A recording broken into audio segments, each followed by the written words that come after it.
허환구의 라디오 오늘. 여러분 안녕하십니까, 허환구입니다. 많은 확진자가 발생하면서 마치 코로나19의 진앙지처럼 여겨지기도 했죠. 경북과 대구는 이제 조용합니다. 그런데 수도권이 걱정입니다. 이태원 클럽에서 시작된 집단 감염이 수도권 노래방과 주점, 음식점을 연결고리로 계속해서 퍼져나가고 있습니다. 오늘 낮 12시 기준 이태원 클럽발 누적 확진자는 총 215명으로 오늘 0시 기준 207명보다 8명이나 늘었습니다. 문제는 2차, 3차 감염에 이어서 4차, 5차 감염까지 발생하고 있다는 점입니다. 이런데도 여전히 헌팅 포차 같은 곳은 젊은이들로 붐비고 있다죠. 지난 5월 초 황금 연휴 이후 코로나19 확진자 가운데 20대가 40%를 넘고 있습니다. 오늘 또다시 금요일인데요. 젊음의 열기발산 당분간만 부디 자제해 주길 바랍니다. 5월 22일 금요일 라디오 오늘 광고 듣고 시작합니다. 여의도 더블 프리미엄의 중심축을 잡아라. 힐스테이트 여의도. 9호선 색강역, 5구호선 환승여의도역과 금융 업무지구 사이, 원룸에서 3룸까지 다양한 주거형 오피스텔. 제로 금리 시대 특별한 투자 대안 힐스테이트 여의도. 1833-2367 현대 엔지니어링. 건강한 나의 내일, 행복한 나의 내일, 빛나는 나의 내일, 나의 내일, 건강한 매일. 건강한 내일을 여는 글로벌 헬스케어 기업 휴원스.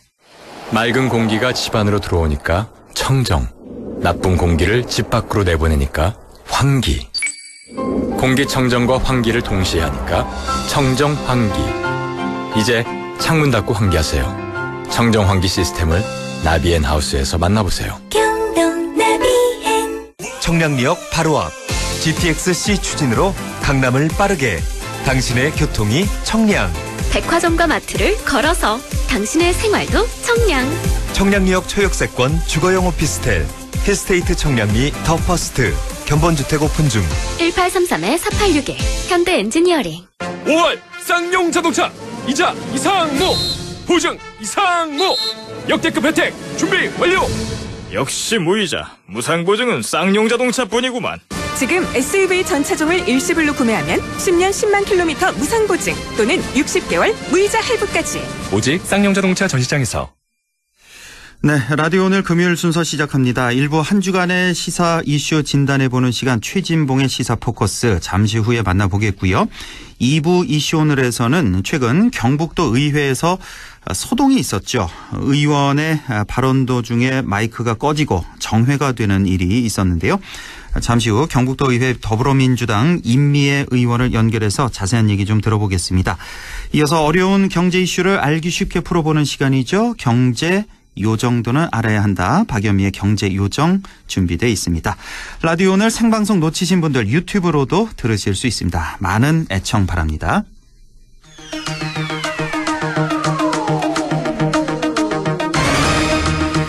네, 최진봉의 시사 포커스 시작합니다. 오늘도 성공회대 신문방송학과 최진봉 교수와 함께합니다. 교수님 안녕하십니까? 네, 안녕하십니까? 예, 그저께네요. 지난 20일 국회 마지막 본회의가 종료가 됐습니다. 그렇습니다. 여기서 그래도 적지 않은 수의 법안이 통과가 됐죠.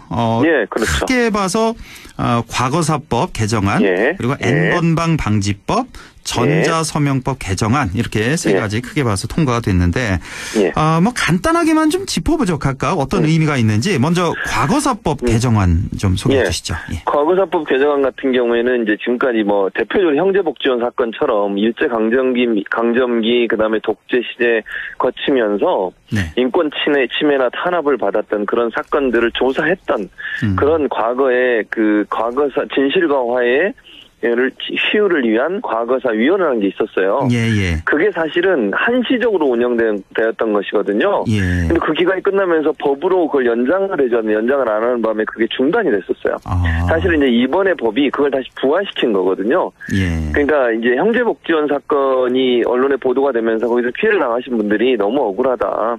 그러면서 억울함을 호소를 했고 예. 그런 부분들이 이제 김무성 의원이 물론 중재를 했습니다만 여야 원내대표들이 합의를 해서 그러면 과거에 있었던 일들을 조사하는 것들을 좀 연장을 하자. 예. 그래서 진실과 화해를 위한 과거사 위원회를 다시 만들어서 3년 동안 활동을 하게 되고요. 예. 1년을 연장할 수 있게 법을 만들어놨으니까 총 4년을 할 수 있게 돼 있고요. 예. 그리고 이제 만약에 더 필요하다면 이제 법안을 조금 바꿔서 계속 활동을 할 수 있도록 해야 된다고 보면 저는 뭐 끝없이 해야 된다고 봐요. 과거사가 그렇죠. 안 밝혀진 게 얼마나 많습니까 지금. 예. 그런 부분들을 밝혀내는 거니까 저는 중요한 법안 중에 하나였다고 생각이 듭니다. 과거사법 개정안 통과가 예. 됐고 그다음에 N번방 방지법이 통과됐는데 이것도 그렇습니다. 아주 뭐 의미 있는 통과 같고 근데 또 일각에서는 그렇죠. 또 사생활 침해에 대한 우려도 제기하는 것도 있어서요. 이건 어떻게 보십니까? 이거 왜 그러냐면 이런 거거든요. 이 N번방 관련해서 이제 정확히 정보통신망법 개정안인데 이 법안에 따르면 이제 뭐 성착취물이나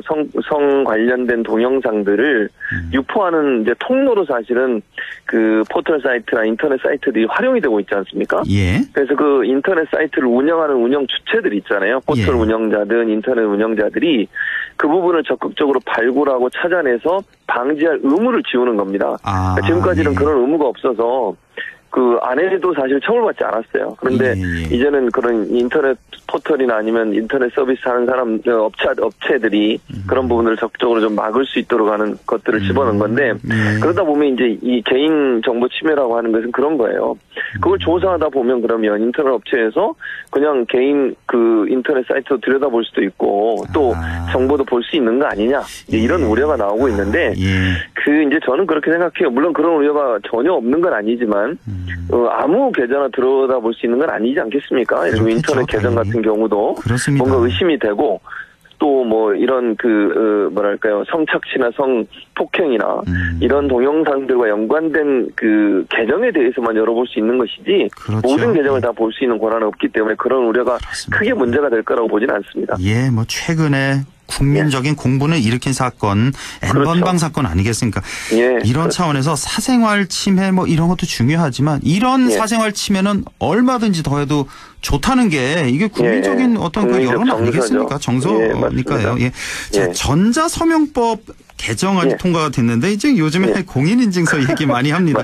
그동안 너무 복잡하고 불편했던 하지만 또 여기에 또 익숙해진 사람도 많아요. 자주 사용하다 보니까. 근데 어쨌든 이 공인인증서 여기서 이제 공인이 빠지는 거죠. 그러니까 민간 인증서도 다 아주 간편하게 쓸 수 있다는 거 앞으로는. 그러니까 이제 공인인증서 중에 공인인증서를 하는 업체가 정해져 있어요. 그것도 어찌 보면 특혜일 수 있잖아요. 그렇죠. 그런 문제도 있었고 너무 복잡하니까 이게 뭐 약간 연말정산 하려고 해도 공인인증서 없으면 안 되고 뭐 이게 사실 처음 시작에 천송이 코트라고 들어보셨죠? 그렇죠. 모 방송국의 유명한 그 드라마에서 히트를 쳤던 코트 살려고 하는데 중국 사람 살려고 했다가 공인인증서 없어서 못 사는. 그래서 이제는 예를 들면 요즘 보면 다 홍채 그다음 지문 뭐 여러 가지 방법들이 많이 발전을 했습니다. 그래서 그런 것들을 통해서 충분히 보안이 강화됐기 때문에 굳이 공인인증서 특별한 업체를 통해서 하지 않아도 된다고 하는 국민적인 어떤 정서도 있고 또 실제 우리 국민들 다 그렇게 사용하고 계시거든요 지금. 그렇습니다. 공인된 곳이 아닌 사설 인증서를 통해서도. 그래서 그건 실제적으로 별 도움이 안 된다고 판단해서 아마 바꾼 건 잘했다고 생각이 됩니다. 뭐 기존에 공인인증서가 뭐 이거 너무 편하다, 나 익숙하다 하시는 분들은 그대로 쓰시면 되는 겁니다. 쓰시면 됩니다. 맞습니다. 자, 민경욱 의원 얘기 잠깐만 좀 해보겠습니다. 지난 총선 그 부정 개표가 있었다가 주장하고 있고요. 오랫동안 그 증거로 투표용지를 이제 입수를 해서 공개를 했지 않습니까? 그런데 그 투표용지를 어떻게 입수했는지 선관위에서 이제 고발을 했죠. 그래서 이제 검찰이 조사하기 위해서 소환을 이제 어제 했는데 그 소환하기 전에 기자회견을 자청을 해서 다시 한번 본인 주장을 했거든요. 민경욱 의원이. 그렇습니다. 이거 녹음 컷 잠깐만 좀 듣고 오겠습니다. Follow the party. 당을 따르라. 이런 그 숫자의 배열이 있어요. 이진법으로 만들었어요. 이진법으로 딱 만들면 숫자가 나오는데 6개의 숫자가 나오는데 Follow the Party라는 중국 공산당의 구호가 거기에 이렇게 쪼물딱거려가지고 딱 했더니 나온 거예요. 자, 이런 가능성은 얼마나 될까요? 들으셨죠? 예, 들었습니다. 여기 뭐 이진법도 나오고 뭐 중국 해커가 심은 암호를 이제 풀었다는 거예요. 민경욱 의원이. 예, 그렇게 얘기하네요. 이걸 조합해봤더니 Follow the Party. 이 영문이 나오는데 이거는 중국 공산당의 구호다. 뭐 이래서 저는 이걸 한 10번 정도 들었는데요. 이해가 잘 안 가더라고요. 저도 이해가 잘 안 돼요. 저는 이런 주장이 과연 설득력이 있을까. 아니 그리고 팔로우 더 파티가 예컨대 중국 공산당의 주장이라 하더라도 그 주장이 있다는 것이 무슨 그 선거가 부정되고 불법적으로 이루어졌다는 그 증거가 되는지 모르겠어요. 어떤 의도로 그걸 얘기했는지 저는 이해가 안 되고 조합을 한다고 하는 것도 과학적인 근거를 가지고 한 게 아니잖아요. 거기다 0을 붙이고 이러니까 그런 말이 나왔다고 하는데 이것도 과학적 근거가 희박하다고 생각을 합니다. 또 하나 이번 본인이 지금 불려가서 조사받는 것은 선거 투표 용지를 어떻게 입수를 했냐를 가지고 보는 거예요. 그러니까요. 그거하고 이거하고 무슨 연관성이 있는지 모르겠어요. 아니 저는 그건 명확히 불법이잖아요. 예를 들어서 어떻게 입수된지 아직 모르겠습니다만 민경욱 의원이 어쨌든 투표 용지를 갖고 있다. 그것도 아무것도 투표가 안 된 용지를 갖고 있다. 이건 문제인 거죠. 그 자체가. 민 의원 지금 얘기는 이건 공익적 제보를 한 거다. 그 제보 취재원을 자기는 보호해야 되니까 밝힐 수 없다 이렇게 지금 주장을 하고 있거든요. 근데 저는 그걸 입수한 것 자체가 부정선거의 뭐 이유다 이렇게 볼 수는 없다고 생각해요. 그걸 가지고 있는 게 어떻게 부정선거의 뭐 원인이 됩니까? 이유가 되고 예컨대. 저는 그 자체로도 성립이 안 된다고 보고 공익 제보라고 하는데 그러면 그런 예를 들어서 이 불법을 행한 사람들을 가려주고 뭐 숨겨주는 게 공익적인 거냐 하는 부분도 저는 고민해 봐야 된다고 생각을 해요. 예를 들어서 부정선거가 있었던 현장을 뭐 카메라로 찍거나 아니면 증거가 명확한 걸 가지고 있는 상태에서 그걸 감추고 이런다면 이해가 되지만 투표 용지를 들고 있는 것 자체가 부정선거의 직접적인 이유가 또는 증거가 된다고 보는 것은 한계가 있다고 보여지거든요. 그걸 일부러 빼돌려서 누군가 의도를 가지고 그런 행동을 하려고 했을 가능성은 전혀 배제할 수 없기 때문에 그 자체만 가지고서 부정선거가 있었다고 주장하는 것은 한계가 있다고 생각이 듭니다. 그러니까 이 민경욱 의원의 주장에 동조하고 지지하는 분들이 뭐 얼마나 계실지 모르겠습니다. 뭐 어제도 거기 현장에 보니까 뭐 지지자들 뭐 같이 이렇게 나왔던데 국민의 절대 다수는 이건 아니다라고 생각하지 않겠습니까? 그럼요. 너무 좀 말도 안 되는 것 같고. 그렇죠. 심지어는 지금 같은 당의 그 하태경 의원은 출당시켜야 된다고 주장을 하지 않습니까? 그리고 이준석 최고원도 맨날 다니면서 계속 싸우죠. 그러니까요. 제가 볼 때 그건 좀 그런 주장은 접는 것이 통합당에 도움이 될 거라고 봅니다. 자, 미래통합당과 미래한국당 합당 얘기가 자 이게 지금 어떻게 진행되고 있습니까? 지금 당선인 그러니까 미래한국당의 당선인과 당직자들은 이거 5월 내에 통합해야 된다 이렇게 계속 주장하고 있고 지금 미래한국당 대표 원유철 대표와 지도부는 8월 이후에야 가능한 거 아니냐 이렇게 주장을 하고 있는 것 같아요. 그러니까요. 참 이게 말이 서로 달라요. 지난번에 또 발표한 내용 보면 이게 이번 달 말 전에 통합하기로 했다라고 또 발표가 나온 적이 있었거든요. 그러니까 서로 의견이 너무 달라서 제가 볼 때는요 한 목소리는 아닌 것 같아요. 지금 현재 제 그냥 개인적인 판단입니다만, 그러니까 미래한국당은 다른 생각을 갖고 있는 것 같고 미래통합당은 이게 여론이 워낙 안 좋게 돌아가니까 이걸 빨리 하고 싶은 마음은 있는 거고, 근데 미래한국당 이걸 적극적으로 하지 않는다고 저는 보여지거든요. 그리고 오늘 발표만 봐도 미래한국당에서는 이거 합당 추진위원회 만들어서 거기서 추진하도록 하겠다라고 얘기를 했고요. 원래는 미래통합당에서 뭐라고 요청하느냐면 전당대회 당원 회의 열어서 전국위원회 전국위원회 열어서 빨리 결정해서 하자라고 얘기했는데 그거 안 하겠다고 지금 나오고 있어요. 그러니까 이거는 서로가 말이 맞지 않고 또 이 각 당마다 발표하는 내용이 다르기 때문에 진실성이 의심이 될 수밖에 없고, 지금 제가 보기에는 이게 이번 달 말까지 합당되기가 어렵지 않겠나. 절차나 이런 걸로 봐서는. 그러니까 지난주에 우리가 이 얘기를 할 때 이번 주 정도 되면 어느 정도 윤곽이 잡히겠다 싶었는데 이번 주까지 뭐 뚜렷한 게 없고 없습니다. 다음 주죠. 그러니까 28일에 뭐 전국위원회 연다는 뭐 얘기도 뭐 들리기는 합니다만 이거 좀 확실히 좀 짚어봐야 되겠습니다. 좀 두고 봐야 될 것 같고. 윤미향 당선인 얘기를 좀 안 할 수가 없습니다. 좀 이게 좀 복잡하기도 하고요. 매일매일 의혹이 좀 쏟아지고 그렇죠. 또 이쪽에서는 또 아니다. 이거 지나친 언론 플레이다. 뭐 이런 주장도 있고요. 좀 간단히만 좀 정리해 주시겠어요? 이 윤미향 당선인이 어떻게 봐야 될지. 윤미향 당선인 같은 경우에 지금 검찰이 2번 압수수색을 했습니다. 관련된 곳을. 그래서 압수수색을 했기 때문에 가져간 이제 뭐 압수수색물을 가지고 분석을 할 걸로 보여지고요. 저는 이제 이렇게 생각해요. 여러 가지 의혹이 있는 상황이고 또 정의원 측에서도 외부 감사를 지금 받고 있다고 본인들이 밝히고 있거든요. 그 조사 결과를 좀 지켜볼 필요가 있다는 생각이 듭니다.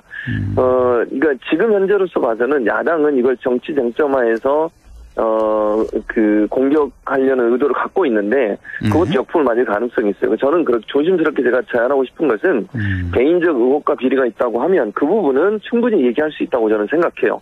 누구든 거기에서는 성역이 없다고 저는 생각하거든요. 그렇습니다. 그게 뭐 여당의 당선이든 아니든 관계없이 누구든 만약에 비리나 아니면 횡령의 의혹이 있으면 그 의혹은 얘기하는 건 문제가 없다. 다만 그 조사 결과를 지켜보고 나서 그리고 나서 거기에 대한 처분을 내리도록 하는 게 맞는데 지금 당장 그 민주당 입장에서는 자세는 이래요. 일단 조사 결과를 지켜보겠다고 지금 나오고 있는 거거든요. 왜냐하면 지금 상황에서 그렇다고 윤미향 당선인한테 사퇴해라. 이렇게 얘기할 수 있는 상황이 아니에요. 왜냐하면 윤미향 당선인은 자꾸 아니라고 지금 주장을 하고 있거든요. 그런데 민주당이 모든 걸 다 파악하고 할 수 있는 수사기관이 아니기 때문에 지금 상황에서는 일단 기다리는 수밖에 없는 상황이고 물론 내부적으로는 이 문제를 심각하게 보고 이 문제가 오래되면 될수록 계속 민주당이 부정적 영향을 미칠 거니까 선제적으로 조치를 취한다는 일부의 목소리가 있는 건 분명합니다. 그런데 그렇다 하더라도 당 지도부 입장에서 본인이 아니라고 주장하는데 그걸 일방적으로 이렇게 해라라고 얘기하기는 좀 한계가 있다고 보여져서 저는 이제 검찰 조사 결과하고 그다음에 일부 감사를 하고 있으니까 거기서 조사한 내용들이 나오면 책임질 일이 있으면 저는 당연히 책임져야 한다고 생각을 하고요. 한 가지 저는 꼭 우려되는 것은 이게 정의기억연대나 아니면 정대협이나 이런 그 단체들이 했던 활동 자체에 영향을 미쳐서 안 된다고 생각해요. 그렇습니다. 그게 제일 안타까운 부분이고 그렇습니다. 또 이제 25일 날 이용수 할머님이 대구에서 기자회견을 하기로 했어요. 그래서 그 부분이 또 하나의 변곡점이 될 가능성이 있다. 그건 기자회견이 어떤 내용으로 나올지 좀 지켜봐야 돼요. 왜냐하면 윤미향 당선인이 가서 10분간 독대한 걸로 알려지고 있거든요. 그래서 이제 어떤 기자회견 내용이 나오느냐에 따라서 또 다른 어떤 파장이 올 수도 있고 정리될 수 있고 뭐 그런 기로에 서 있지 않나 이렇게 보여집니다. 뭐 발빠르게 검찰이 뭐 압수수색 2군데나 이렇게 한 상황 아주 발빠르게 조사를 들어갔으니까요. 수사에 들어갔으니까 좀 지켜보도록 하고 시간이 한 1, 2분 정도 남았는데요. 그 한만호 비망록 있잖아요.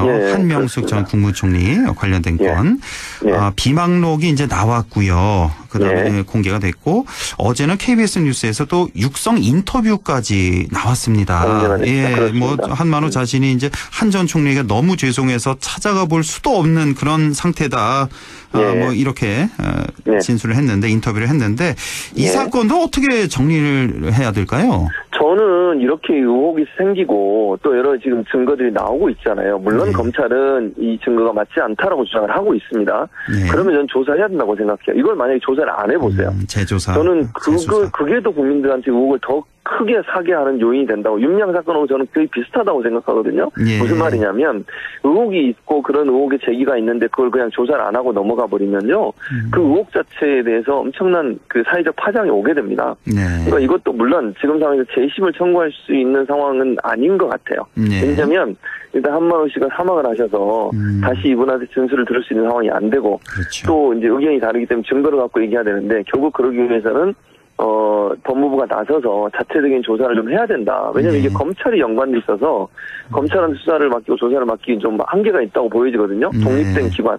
그래서 공수처 얘기가 나오고 있는 건데 어쨌든 독립된 기관에서 검찰과 관련된 사안이기 때문에 검찰이 배제된 상태에서 조사를 하고 그 조사 내용을 명명백백하게 밝혀야 된다.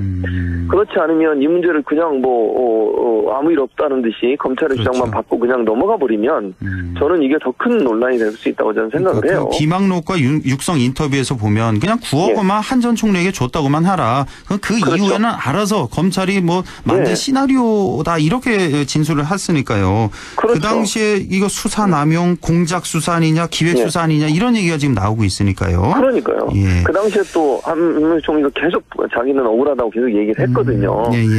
그랬는데 검찰이 그렇게 했다고 하는 의혹이 있고, 물론 제가 단정적으로 지금 말씀을 드릴 수는 없습니다만, 네. 그렇다고 하면 검찰 입장에서도 털고 가는 게 맞다. 그렇죠. 한 번 더 조사해서 명확하게 아닌 건 아닌 거고, 또는 만약 그게 사실이라면 검찰이 책임을 져야 되고, 뭐 그런 상황이 아닌가 이런 생각이 듭니다. 예, 알겠습니다. 오늘 말씀 여기까지 듣겠습니다. 성공회대 최진봉 교수와 함께했습니다. 고맙습니다. 예, 감사합니다. 네, 라디오 오늘 잠시 후 2부에서 뵙겠습니다.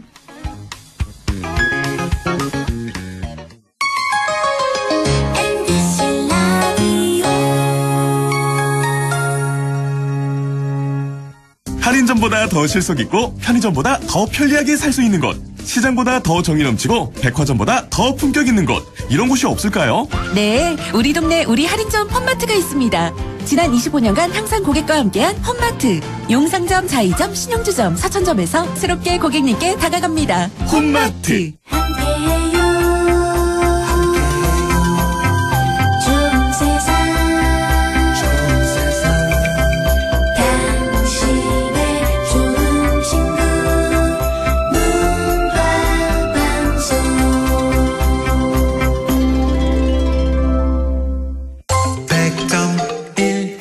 라디오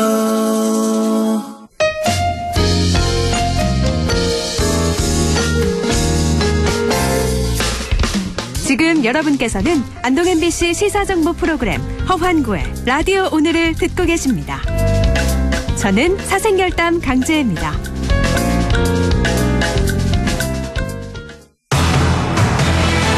네, 6시 26분 19초 지나고 있습니다. 이슈 오늘 시작하죠. 지난 12일이었죠. 경북도 의회에서 더불어민주당 임미애 의원이 발언을 하는 도중에 마이크가 꺼지고 정회가 되는 소동이 있었습니다. 이후에 경북도 의회 더불어민주당 소속 의원들은 기자회견을 열고 사과와 재발 방지를 촉구했는데요. 이번 논란의 당사자입니다. 경북도 의회 민주당 임미애 의원 연결해서 자세한 얘기 좀 들어보겠습니다. 임미애 의원님 안녕하십니까? 네, 안녕하세요. 임미애입니다. 네, 반갑습니다. 의정 활동하시랴, 저희 안동 MBC TV 사생결담 출연하시랴, 많이 바쁘시죠? 네. 혹시 요즘에도 소 직접 키우십니까?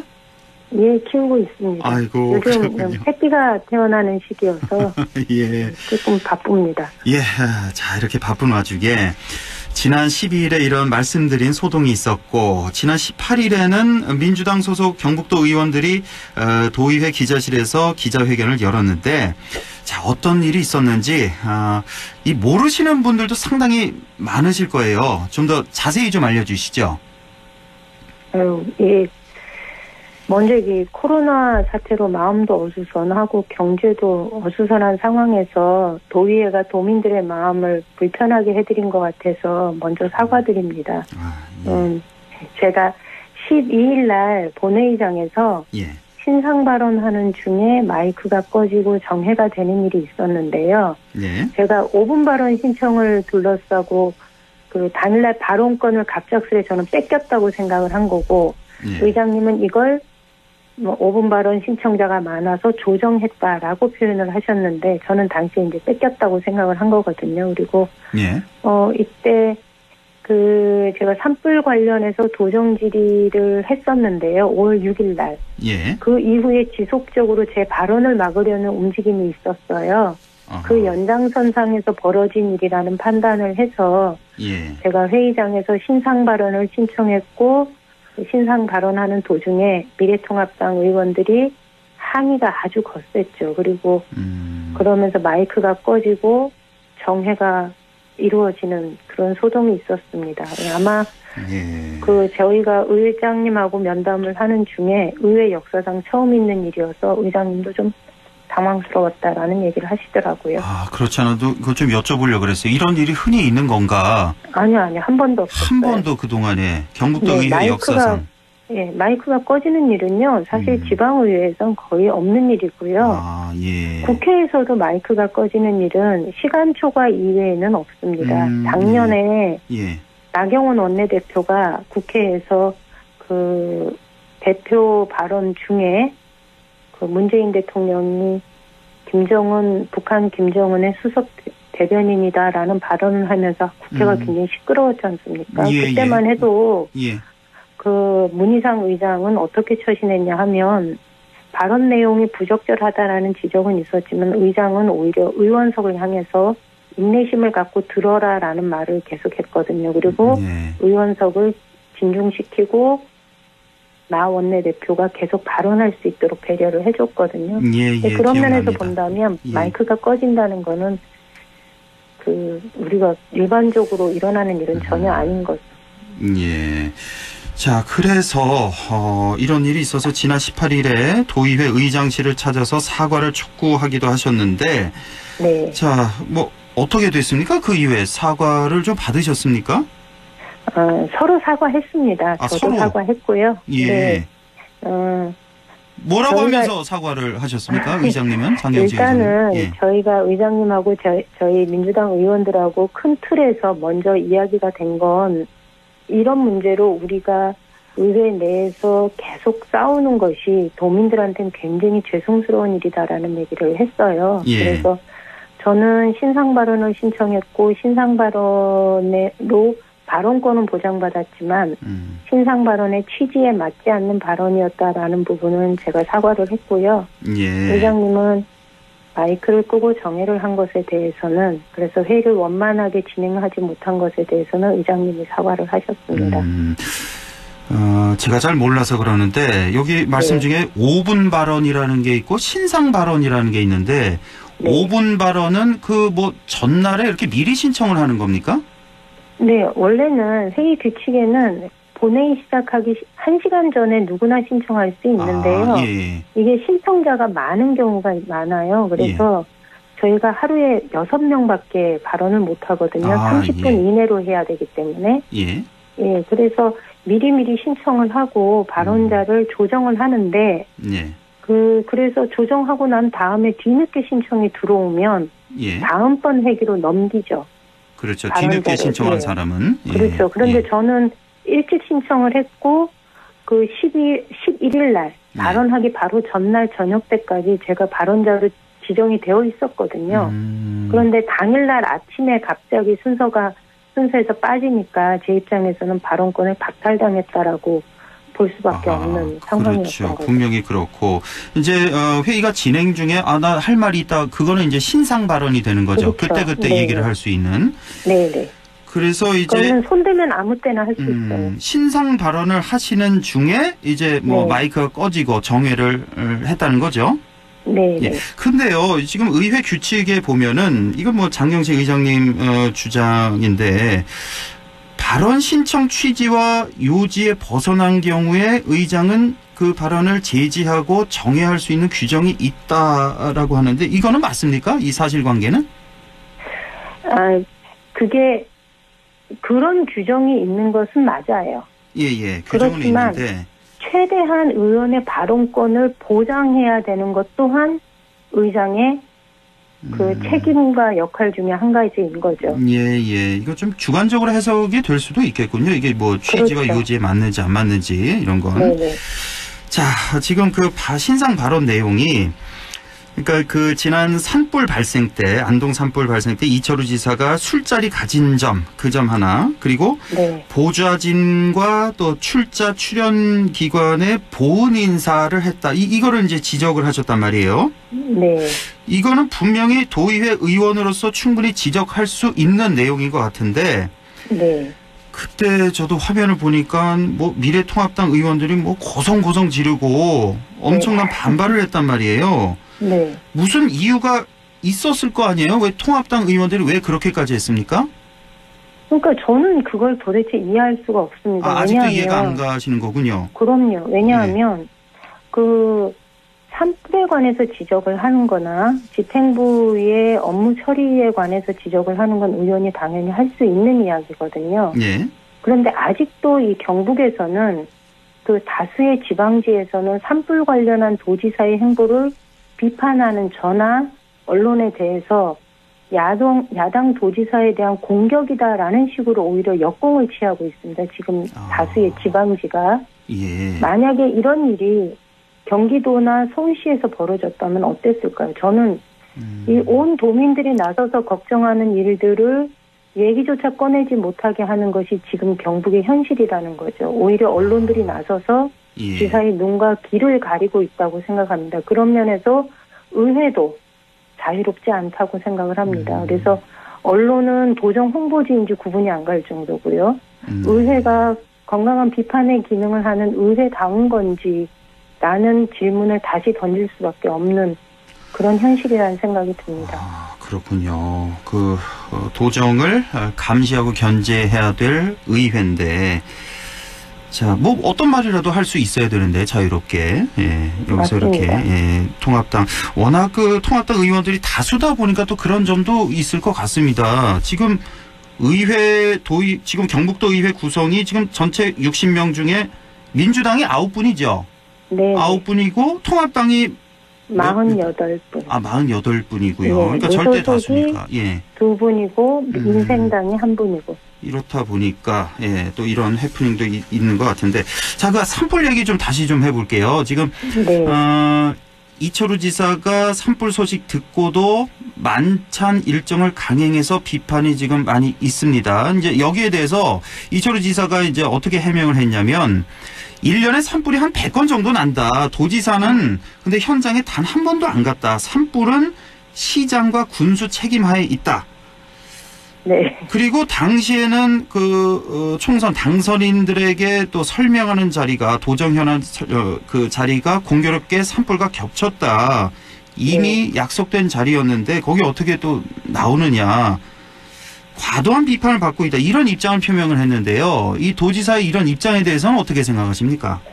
저는 아직도 과도한 비판이다라고 이야기하는 걸 그렇게 생각하는지 정말 다시 되묻고 싶어요. 네. 얼마 전에 이태원 클럽에서 코로나 확진자 발생했을 때 예. 그래서 국민들이 다시 불안에 떨었을 때 정은경 질병관리본부장이 국민들께 죄송하다고 허리를 숙였어요. 네. 그분이 클럽에 가서 그리고 클럽에 가라고 해서 일이 벌어진 거 아니지 않습니까? 그렇죠. 산불 진화를 할 때 진두지휘하라는 건 아니에요. 전문성과 경험 있는 사람들이 진화 일선에 서는 건 맞고요. 네. 그런데 진영 장관은 그날 새벽 2시에 현장에 왔다는 거 아닙니까? 그렇죠. 근데 정작 그 전날 밤 8시에 통합지휘권을 넘겨받은 지사는 8시부터 다음날 6시까지 현장에 가지 않았던 거고요. 그러면서 주불 잡혔다는 보고받고 진화 헬기, 장비, 인력 다 빠지기 시작했고요. 그러면서 피해 면적이 1700헥타르로 커진 거예요.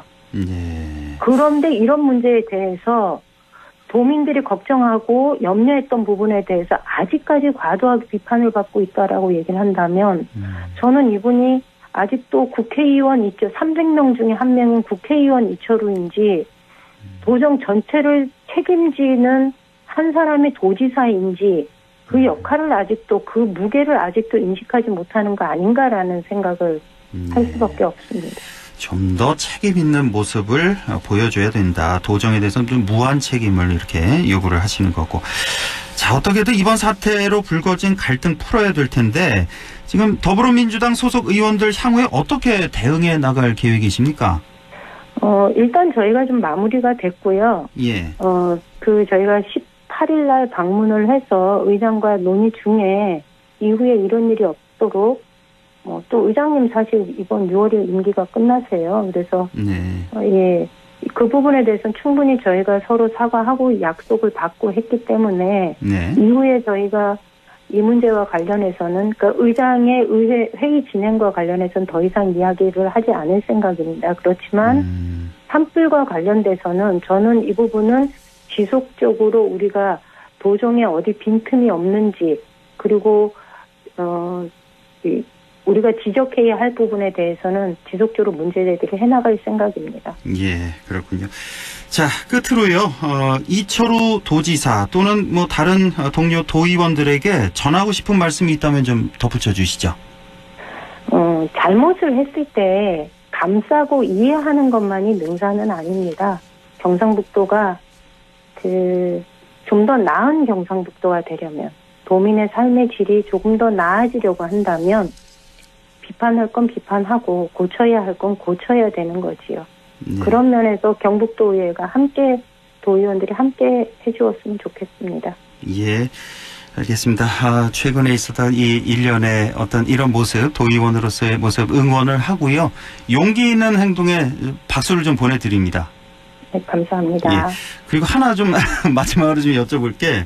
네. 우리 왜 저 국회의원들 보면 제일 신기한 게 카메라 앞에서 그렇게 고성고성 싸우고 정말 네. 모욕적인 말 다 하고 그러다가도 네. 카메라만 없어지면은 뒤에서 막 서로 웃으면서 얘기하고 그러던데 전 그게 네. 제일 신기하거든요. 아직 도의는 그렇진 않습니다. 그렇습니까? 예.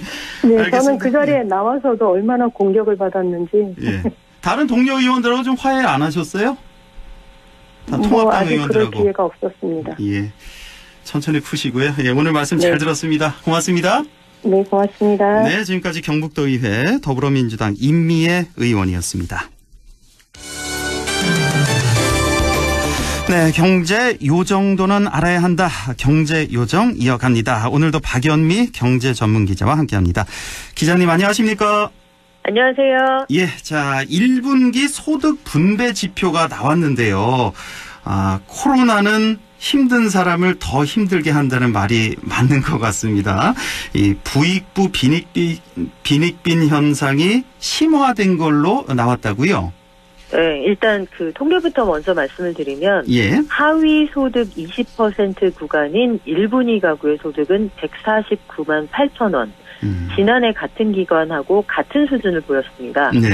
반면에 상위 20% 소득이 가장 많은 구간인 5분위의 소득은 6.3% 늘어서 1,115만 8천 원이었거든요. 예. 이렇게 되면 그 소득 5분위 배율이라는 게 있어요. 이게 네. 그 5분위 소득을 1분위 소득으로 나눠서 구하는데 이 값이 크다 하면 소득 불평등이 심각하구나 이렇게 받아들이거든요. 예. 이게 최근 추세를 봐도 올해 1분기 분배 지표가 더 나빠졌고 과거와 비교를 하면 그 지난해 1, 4분기에 5.18배였는데 예. 이거보다 숫자가 커진 5.41배. 이거는 숫자가 커질수록 불평등이 심하다는 뜻이어서 예.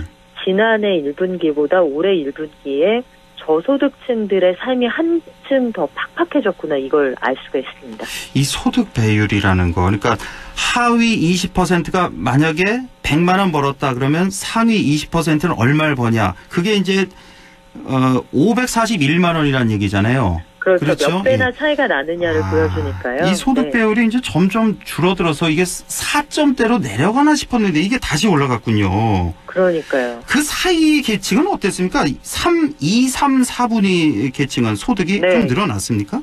그 1, 2, 3, 4, 5 순서대로 저소득층부터 고소득층이 되는 건데요. 2분위, 3분위, 4분위 역시 순서대로 0.7%, 1.5%, 3.7% 늘었으니까 소득이 원래 높은 가구일수록 소득의 증가폭이 컸구나. 이게 고스란히 드러났습니다. 아이고 그렇군요.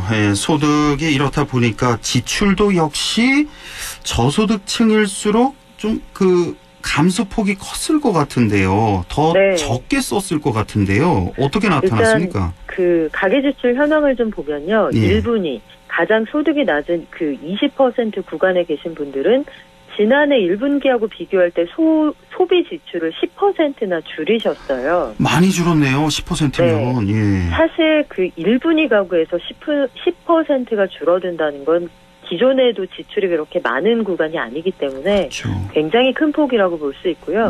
반면에 상위 20%를 나타내는 이 5분위 가구의 경우에는 3.3%만 줄어들었습니다.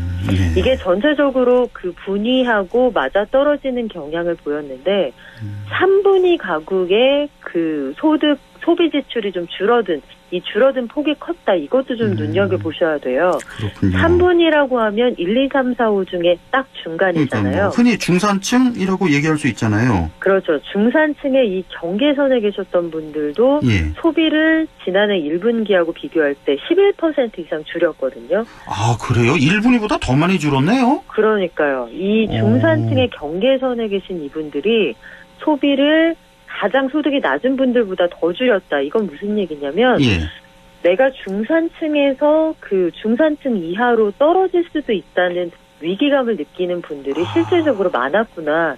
이걸 추측해 볼 수 있는 대목이어서 우리가 좀 주목해 봐야 되는 통계입니다. 그렇게 또 해석이 가능한 거군요. 중산층은 아무래도 경기 영향을 제일 많이 받는 계층일 것도 같아요.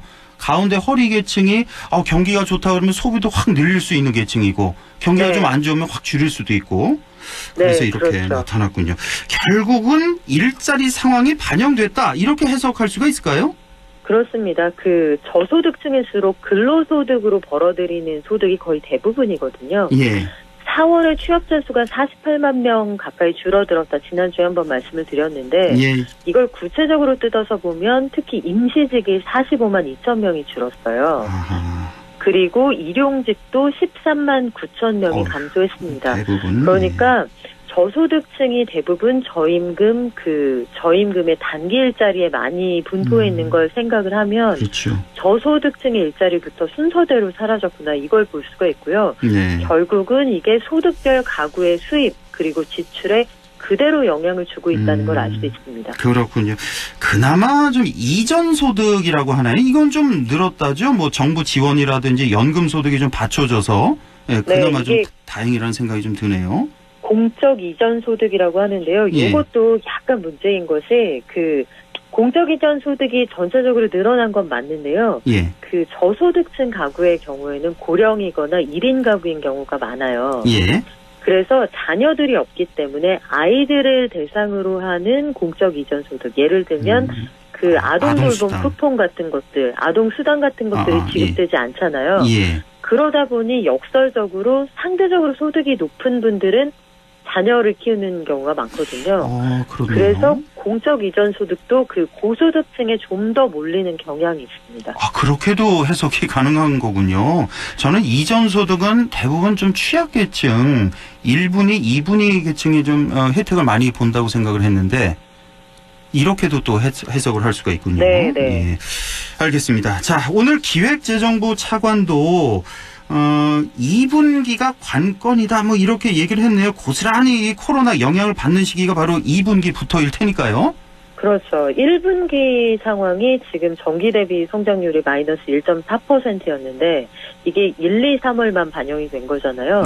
그런데 우리가 본격적으로 사회적 거리두기를 건 3월부터입니다. 그러니까 소비 심리가 급격히 얼어붙은 상황이 제대로 반영되는 건 4, 5, 6월이 될 거예요. 그렇죠. 그러면 이 2분기의 상황이 2분기에 어떻게 우리 경제가 흘러가느냐에 따라서 올해 연간의 성장률이 결정이 될 텐데 국책연구원인 한국개발연구원이 보고 있는 올해 성장률 전망치는 한 0.2% 정도 될 거다.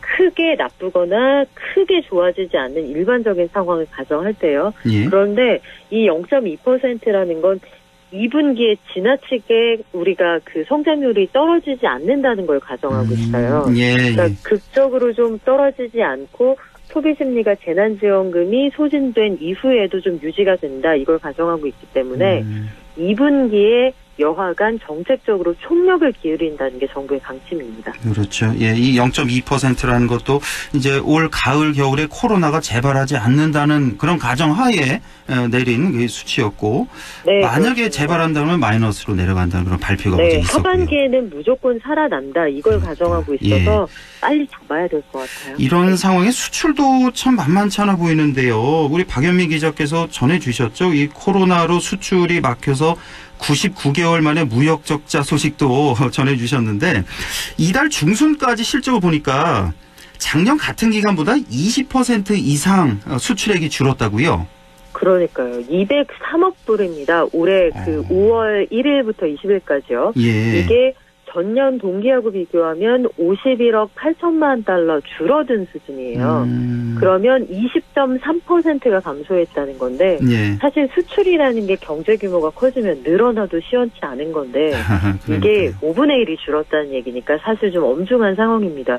올해 1월 1일부터 5월 그 중순까지의 누계 수출을 보면 1,872억 달러였거든요. 지난해 같은 기간하고 비교하면 전체적으로 10% 가까이 줄었으니까 하반기에 경제가 좀 살아나야 우리가 수출로 일어날 수 있을 것 같네요. 그렇군요. 품목별로 좀 볼까요? 좀 그나마 반도체가 선방했다는 얘기가 좀 나오던데요.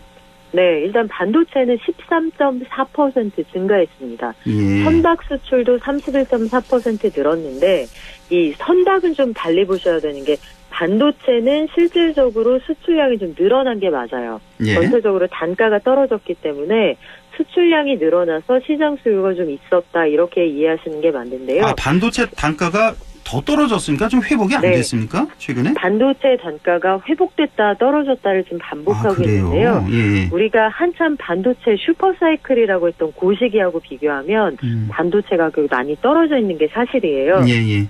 그런데 선박의 경우에는 좀 얘기가 다릅니다. 선박은 그동안 워낙 배가 안 팔리다가 새롭게 팔리기 시작한 것들이 이제 수출 실적으로 잡히고 있거든요. 예. 그래서 선박 수출이 굉장히 좋아졌다라기보다는 그동안 줄어들었다가 이게 이제 통계에 반영이 되는 거다 이렇게 이해하시면 될 것 같은데요. 일종의 기저 효과를 봤다 뭐 이렇게 봐야 되겠군요. 그렇습니다. 우리가 워낙 이게 지하에 있다가 올라오면 상승폭이 커 보이잖아요. 그러니까요. 그런 효과를 봤다고 보시면 될 것 같고 문제는 이제 전통적인 수출 효자들 승용차, 석유화학 제품, 휴대폰 이런 것들이 잘 안 팔린다는 점인데 승용차의 경우에는 5월 중순까지 그 수출 실적이 58.6% 줄었습니다. 네. 아유, 그리고 뭐 석유 제품 70%, 무선 통신기기라고 하는 게 뭐 대부분 휴대폰인데요. 이것도 11% 이상 감소한 걸로 나타났습니다. 예. 아이고, 오늘도 시간이 다 돼서 여기까지만 들어야 되겠네요. 말씀 잘 들었습니다. 고맙습니다. 고맙습니다. 네, 지금까지 박연미 경제 전문 기자였습니다. 예, 날씨 알아보죠. 김도현 캐스터 전해주세요. 네, 따뜻한 남풍이 들어차는 데다 햇살이 기온을 끌어올리면서 오늘 참 포근한 하루였습니다. 요즘 먼지 걱정 없는 것만으로도 참 다행이다 싶기도 한데요. 내일도 대기 확산 원활해서 공기 깨끗하겠습니다. 미세먼지 농도 좋음에서 보통 단계 예상되고요. 다음 주 초까지도 계속해서 청정할 전망입니다. 그리고 내일도 날씨 좋습니다. 이번 주말에도 바깥 활동하기 날씨 무난하겠고요. 하늘도 맑고 공기도 깨끗하고 내일도 날씨 참 좋다 소리 나오겠습니다. 다만 일요일에는 우리 지역은 비 예보가 나와 있지 않지만 흐려지면서 기온이 다소 떨어지겠고 중부와 전북 지역에는 비가 내릴 전망이어서 휴일 계획 잡으실 때 참고하시면 좋겠습니다. 내일 기온입니다. 상주, 안동이 아침 21도, 한낮에 26도 나와 있고요. 영양과 청송이 9도에서 25도 분포, 문경, 예천, 영주, 봉안은 아침 20도, 한낮에 25도입니다. 의성은 아침 9도, 한낮에 27도까지 오르겠습니다. 문경 현재 기온은 어제 이 시간보다 2도 높은 19도, 체감온도 19도, 습도는 76%입니다. 날씨였습니다.